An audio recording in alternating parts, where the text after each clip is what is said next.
Batman Santa Claus Silent Night Returns issue 5. Jeff Parker writing with Lukas Kettner on the art. So how did this go, Matt? Yeah, so this wraps everything up, and in the last issue, right? I wasn't here for that one. They go into the our heroes that have been chosen, right? So there was the 7 that showed up with the doves and whatnot. They go into the castle, into the Hollow. Where's it? I'm trying to get my page up. Into the Hollow Kingdom, and so there's all these other creatures. That are fighting in the Hollow Kingdom, and our heroes are making their way through the castle, and they end up in this melancholy courtyard where it basically gives everybody like this sense of despair. So like Green Lantern goes through and he sees Oa just completely dismantled, and Superman sees Metropolis destroyed, and they do some fun coloring in the background here. So like everything green with Green Lantern, there's a sense of this greenish yellow, and the Superman, everything is blue behind him. And then it gets to Santa Claus, and you see the Rainbow Bridge collapsing with him and Krampus, and he's saying like, we made it back, don't leave us behind, and that's bathed in purples and whatnot. So it's really just this sense of despair, almost like in the never-ending story, The Swamp of Sadness. And Thunderheart sees her dad, who's been made into this, he had all the energy sucked out of him by the Hollow Knight, and sees him in that, glass, or in that amber that he got put in. And she looks at Robin and is like, you knew and you didn't let me know. So she just starts running around, and it starts to feed the Silent Night on the outside. The other heroes, right? So Nubia and Metamorpho and Robot Man, they're all fighting these Norse creatures, and it looks like they're on the ropes. And then from the hills, the Yetis attack. And in terms of come to find out that Mrs. Claus brought these Yetis, called out for their help, and she can speak their language. And so they start attacking, and they end up being able to turn the tide of these creatures. Once through the melancholy, right, they all kind of snap out of it. Batman helps all the heroes.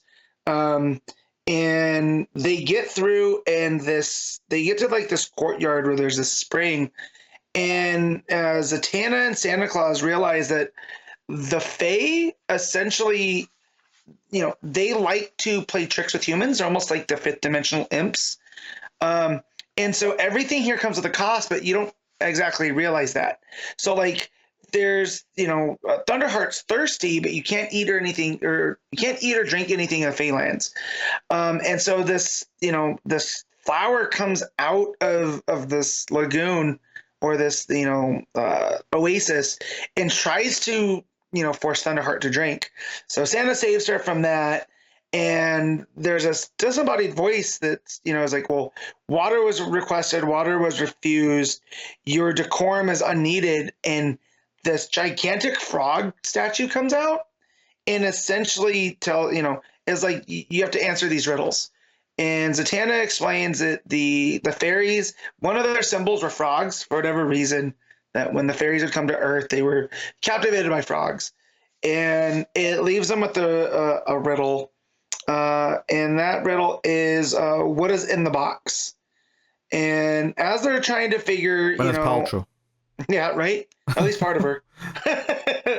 And Thunderheart's like, how is this a riddle? But Batman figures it out that it's not a riddle. It's telling them how to stop the night.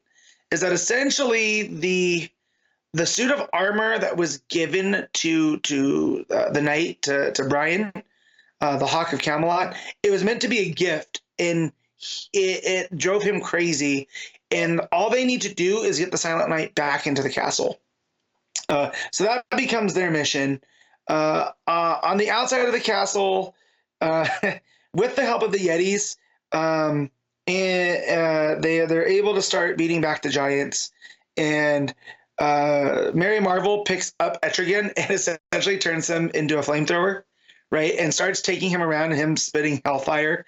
And that hellfire ends up melting the mark, right? And frees all of the creatures from the Silent Night. They bring in the Silent Night.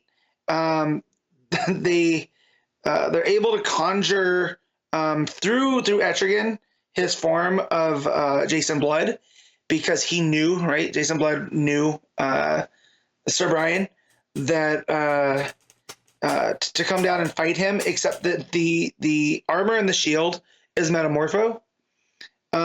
So they end up shoving him in there, and as that happens, the gift has been returned, and everything reverts back to normal. So they get spit out of this area, and they get to celebrate Christmas up at Santa's up at the North Pole at the workshop, and Santa's telling them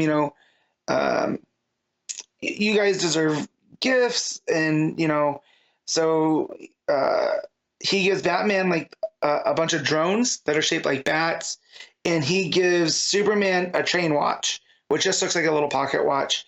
And the button, he tells Superman, the button's on the side to call me if you need help. So he just gave Superman a Santa Claus signal watch. And they're like, well, we got something for you as well. And they give Santa a membership to the Justice League Unlimited. Wait, is this meant to be in continuity? I'm taking it as it is now, because it's the same card that we've seen at the beginning there. Okay, that's weird, but all right. Yes. So now Santa, is now a member, and he says, call me if you need anything. And Mrs. Claus gives him a brand new, red cape, because his got destroyed in the adventure. So yeah, I would say it's not nearly as good as last year's with Krampus and that story, but for a fun little follow-up that might be in continuity, it's pretty good. I just the ending here, just shoving the knight back into the castle, didn't seem to live up to the threat that he was going around, like he took out the Flash, and he was able to weaponize Superman and all this other stuff. So it just feels a little convenient here towards the end. But yeah, Santa getting the membership card, I thought was a fun little nice Christmas touch. And even if it's out of continuity, the sentiment still lasts that he's one of them now. They've teamed up twice. He's Superman loves Santa just because it's Santa Claus, and Superman is much a grown child, more so than Bruce is, anyways. So just the fact that they get to be teammates with him now is fun. So the art is decent. I don't know if you said the artist's name. But it was LUKAS KETNER and Michelle Bandini, and the art is balanced pretty well. Like I can't really tell where the split is, so it's handled good. The creatures look fun. Every character looks fine. It gets a little bit ropey when you start playing with all the different magic stuff. So like in the Hollow Castle, everything seems a bit ethereal, and it looks like it's just to kind of hide lack of detail in things. So that's its biggest fault. But as a whole, I'll give this a 7 out of 10.